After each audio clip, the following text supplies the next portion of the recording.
Subscribe कीजिए royal teacher को education संबंधी न्यूज़ तुरंत पाने के लिए। जयपुर संभागीय आयुक्त डॉक्टर समित शर्मा का जयपुर संभाग के सभी प्रधानाचार्य, प्रधानाध्यापक एवं शिक्षक गण, राजकीय विद्यालयों के सभी अध्यापक गण को एक संदेश दिया गया है। सबसे पहले उन्होंने कक्षा शिक्षण पुनः प्रारंभ होने की सभी को बधाई दी है।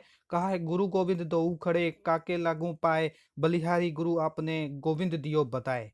इसका अर्थ बताने की आवश्यकता नहीं है, क्योंकि इसका अर्थ आप सभी जानते हैं।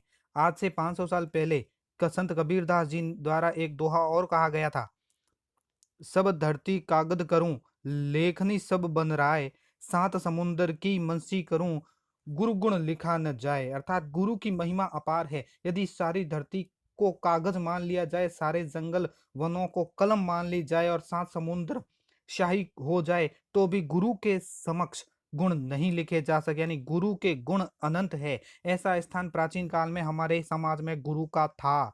कौरवों और पांडवों के गुरु द्रोणाचार्य थे। भगवान श्री कृष्ण, ज्येष्ठ भ्राता बलराम और उनके परम मित्र सुदामा के गुरु संदीपनी ऋषि थे, तथा राम और लक्ष्मण के गुरु विश्वामित्र वशिष्ठ थे, जिन्होंने अपने शिष्य राम को न सिर्फ धनुर्विद्या, राजपाट की विद्या दी, अपितु चरित्र का भी निर्माण किया, और गुरु के कारण से वे आगे चलकर आदर्श पुरुष बने, मर्यादा पुरुषोत्तम भगवान श्री राम बने। सर्वाधिक सम्मान प्रकट करने के लिए भारतीय संस्कृति में पैर छूने की परंपरा अतुलनीय है। और पैर किसके लिए छुए जाते हैं? माता पिता व घर के बड़े, भगवान और गुरु के।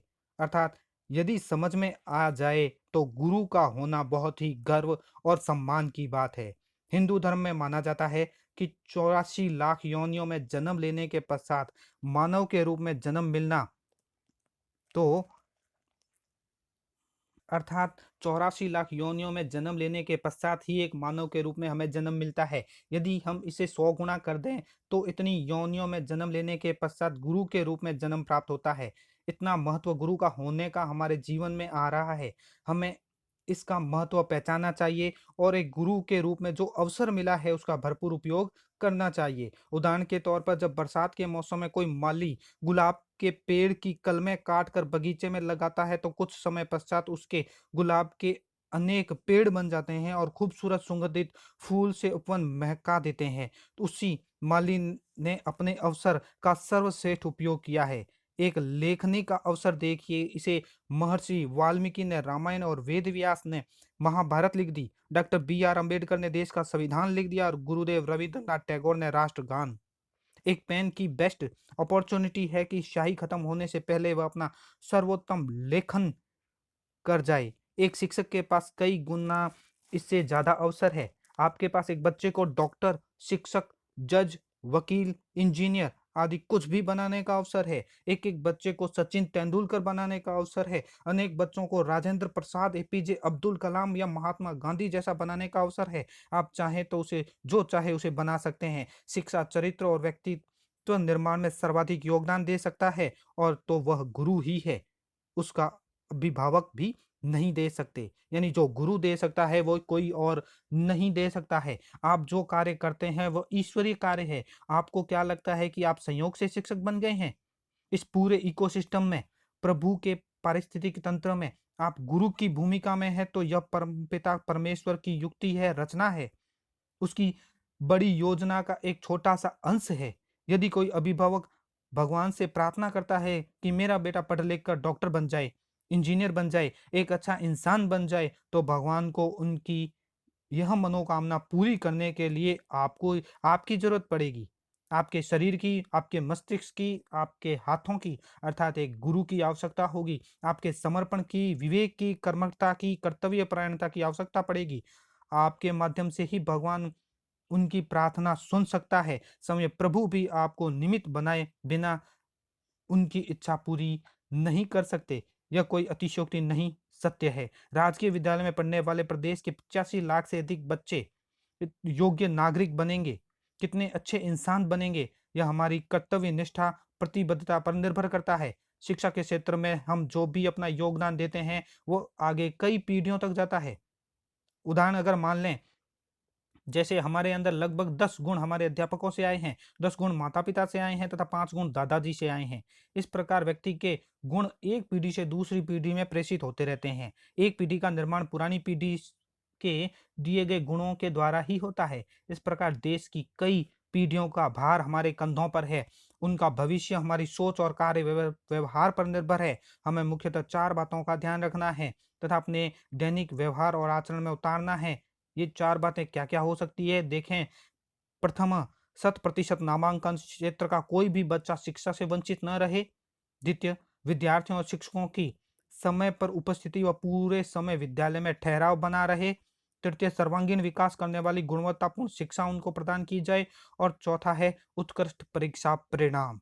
शिक्षा के क्षेत्र में यदि ये 4 कार्य कर लिए जाए तो राष्ट्र के निर्माण में हमारा अभूतपूर्व योगदान दिया जा सकता है। सभी राजकीय शिक्षकों को अपने क्षेत्र के सभी पात्र बच्चों को सरकारी विद्यालय से जोड़ना चाहिए। सरकारी विद्यालयों से यह पहले की तरह पहाड़ों की आवाज गुंजायमान होनी चाहिए। यदि शिक्षक अपना लक्ष्य लेकर चले तो वह उसे प्राप्त करने हेतु पूर्ण निष्ठा से जुट जाए तो संसार की कोई भी शक्ति लक्ष्य प्राप्त करने से गुरु को नहीं रोक सकती। हर विद्यार्थी में छुपी हुई प्रतिभा को पहचान कर छात्र का सर्वांगीण विकास कर हमारे देश को तरक्की के क्षेत्र में आगे लाया जा सकता है। हम अपने समय के बच्चों के लिए जैसा विद्यालय चाहते हैं वैसा ही अपने विद्यालय को बना दें। परिस्थितियां विपरीत होने पर भी डरे नहीं, अपने आप से शुरुआत करें। जैसे गांधी जी अकेले ही सभी सही रास्ते पर चले तो उनके साथ काफिला जुड़ता चला गया। दुनिया की कोई ऐसी चीज नहीं है जिसे आप पूरी शिद्दत से चाहें और पूरी न हो। दुनिया की सबसे शक्तिशाली वस्तु वह है आपका मस्तिष्क, जिसे आप सब कुछ बदल सकते हैं। और आकर्षण का नियम इस दुनिया का सबसे कारगर नियम है। जब आप कुछ तय कर लेते हैं तो ब्रह्मांड की समस्त शक्तियां उसे पूरा करने में आपका सहयोग करती है। हमारे पास बच्चे के भाग्य को बदलने का अवसर है। हमें क्या करना है? जिस काम के लिए हम बने हैं उसे पूरा करें, जिसे हम भी संतुष्ट रहें कि हाँ, ठीक किया है हमने। हमारे पास जो विद्यार्थी है वो उस पत्थर की तरह है जिसे उसके पेरेंट्स ने गढ़ने के लिए हमें सौंपा है, विश्वास के साथ। अब हमारे ऊपर डिपेंड करता है कि हम उसे किस प्रकार तराशते हैं। एक पारंगत व कुशल मूर्तिकार देखता है कि हाँ, अभी नाक ठीक नहीं बनी है, अभी आंख ठीक नहीं बनी है। वह उसे कई बार सुधार करता है, वर्षों तक करता रहता है। हमारे पास तो सजीव मूर्तियां हैं। अतः हमें पूर्ण दक्षता समर्पण से उन मस्त विद्यार्थियों का सर्वोत्तम शैक्षणिक, मानसिक, चारित्रिक, नैतिक विकास करना है, जिनका दायित्व परम पिता परमेश्वर ने हमें सौंपा है। हमें केवल उसे पढ़ाना ही नहीं है, हमें उसे उससे विषयों का ज्ञान ही नहीं देना है, बल्कि उसे एक अच्छा इंसान बनाना है। और वह केवल एक अच्छा गुरु ही बना सकता है। आप यह देखें कि जब एक बच्चा आपके पास स्कूल में आया और वर्षों हमारे सानिध्य में रहकर विद्या सीखकर जब वो स्कूल से जा रहा है तो आपने उनमें कितना वैल्यू एडिशन हुआ। सच्चा गुरु पारस पत्थर के समान है जिसे छूकर लोहा भी सोना बन जाता है।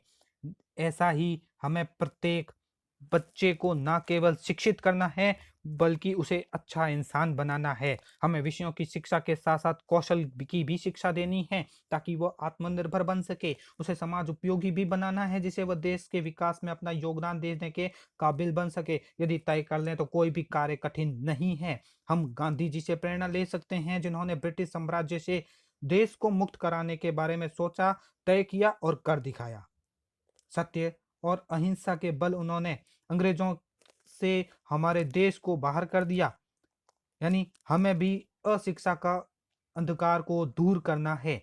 आज से 15 साल पहले जब राजकीय विद्यालय से बाहर निकलते थे तो पहाड़ों की आवाज 2 कदम, दो दो दूनी 4 सुनाई देती थी। यानी पहाड़ा सुनाई देता था। 10वीं और 12वीं की मेरिट तो हमेशा राजकीय विद्यालय से ही आती थी। सरकारी शिक्षकों से ज्यादा पढ़ा लिखा, योग्य, प्रतिभावान और दक्ष कोई नहीं है। स्नातक और बीएड तो लगभग सभी है। कठिन प्रतियोगी परीक्षाओं से चयनित हुए हैं।